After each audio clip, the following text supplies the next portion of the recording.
And welcome back to Kirby 64, the Crystal Shards, with me, Matthew Caddis, aka Poogie. So this is what happens when you get all of the Crystal Shards. The dark matter pretty much explodes. However, we still have to face the final boss because apparently the H2O is expelled from the Queen here, thanks to the Crystal Shards. Thus, facing off another part of dark matter. Seemingly, so yeah.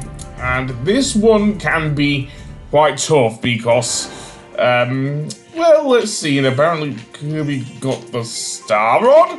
No, apparently he's got a Star Phone, which calls the Warp Star. Okay, so that's a thing apparently. But anyway, that will take us to the final area, which is Dark Star, and this is where, things get really tough in terms of, well, not fighting the final boss, but certainly the bosses we will face soon, as I say. So, that being said, let's make our way through here.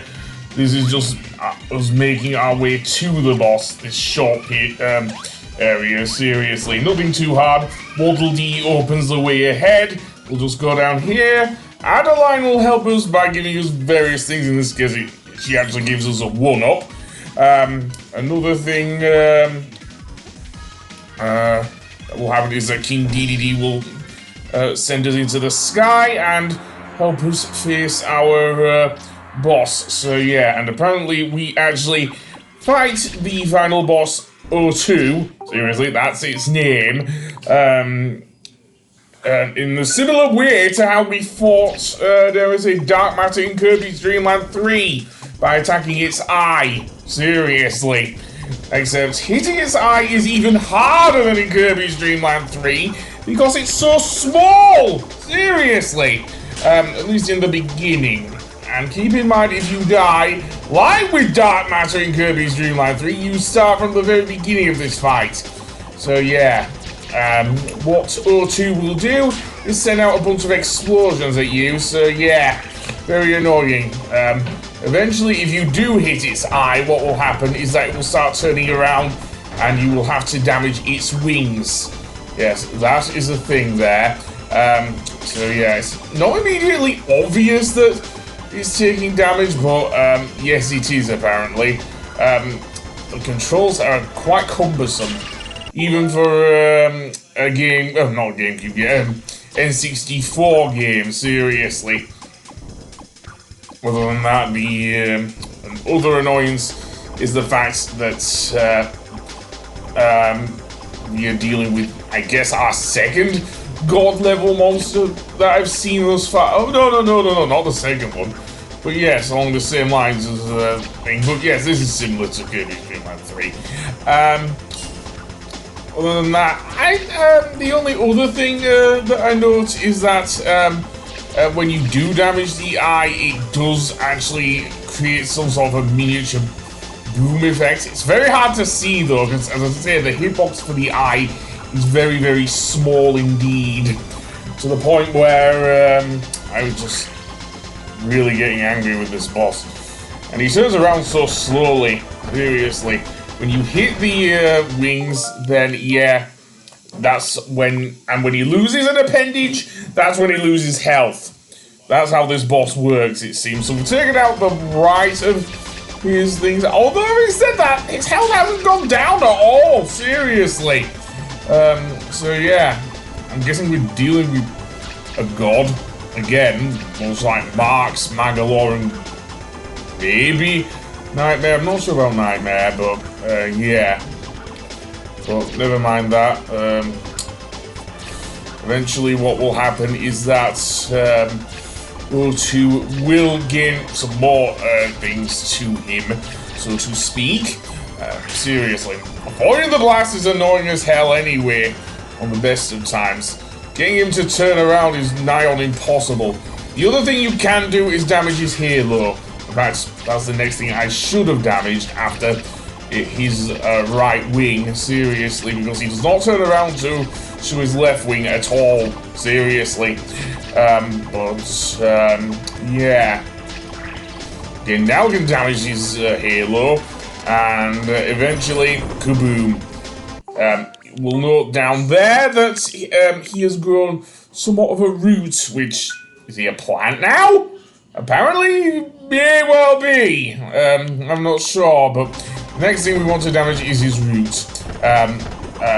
After we damage his wings, so yeah. A god, he may not be now, so damage the root. While you're hitting his root, what will happen, he will spray out this annoying poison gas, or what looks like poison gas anyway, and then he regrows his wings. But yes, you have to damage the root to damage the boss, basically. Quite a tough boss, actually. I don't know if he's as annoying as Dark Matter in Kirby's Dream Land 3, but he could well be, seriously. Other than that, his wings, sorry, do not respawn, however, but his halo does, so yeah. And then eventually just gets the thingy back. Aiming at the roots is very hard as well, because although it does make a kind of clumping sound when you hit it, it's not immediately obvious that you hit it, if you know what I mean. And given that I only have 1 unit of health here, I do not want to die. Seriously. So yeah. And by the way, this is button mashing. A bit easier on, say, with the Switch controls than with the other ones. But that's just me. Other than that, yeah. I'm still not 100% good with the whole damage thing with the thing he's doing there, but still better than what else he were doing there. Seriously. Yeah, that's basically the thing. Again, looks like the boss is writhing in pain. Also, keep in mind, it is very hard to dodge the attacks. Seriously, I'm actually doing pretty well to avoid that poison move, but other than that, yeah, that's basically the boss. And I died there. Yeah, and I do not want to keep dying. Seriously, I do not. And targeting the eye is painful. I said that. What else? What else? I don't know.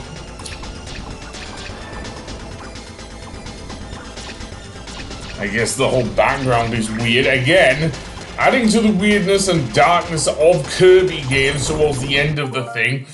So yeah, and now I have to, because I have 1 unit of health and I don't want to go through all this shit again, I'm wanting to create a restore point just to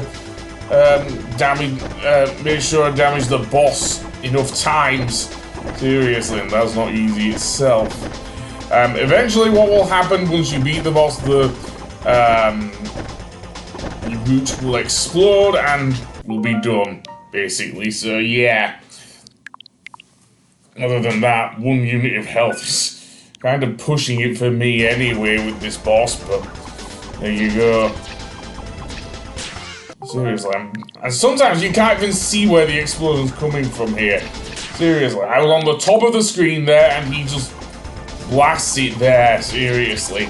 I mean, it's not like Ansem levels, but it's almost there. Seriously. But it does remind me a bit of Ansem. Seriously, with all those 80s shows and everything. Live shows with the... well, whatever. Let's damage his head. And eventually it will do that. And, well, let's damage the roots and see what happens. Because, yeah. And no, I do not want to die. Why did you think I did? Seriously. All I'm trying to do is damage the eye so I can go on with my pathetic life. Seriously. You know, I've only noticed that he's got a bandage above his head. Seriously, once I destroyed his halo. No roots this time, I'm afraid. Seriously. I guess we've destroyed his angelhood for good, haven't we? Seriously. Okay, no, he's grown it back. But for how long, I don't know, because, yeah, there we go. And, yeah. it's actually really painful to see the final boss writhing around in agony. In the end, he totally explodes, seriously. It's very good looking effects for an N64 game. And indeed, the dark matter dissipates, O2 is no more, and pretty much explodes like the Death Star. Seriously, that's the only thing I can equate it to, the Death Star. And indeed, the people of Ripple Star celebrate. Everything is back to normal. And we continue with the Star Wars parallels. Seriously, they're all receiving medals and everything. Although one of those is a thing, and even Ribbon kisses Kirby and ends up being drunk in love and falls down the stairs, and that's pretty much the end of the game. And that was Kirby 64, the Crystal Shards. What do I think of it? Easily one of the best Kirby games I've ever seen, and one of the silliest ones, and also the darkest ones, were it not for the bringing in of Forgotten Land more recently, of course. Well, yeah, the controls are decent. The combination of copy abilities I do like.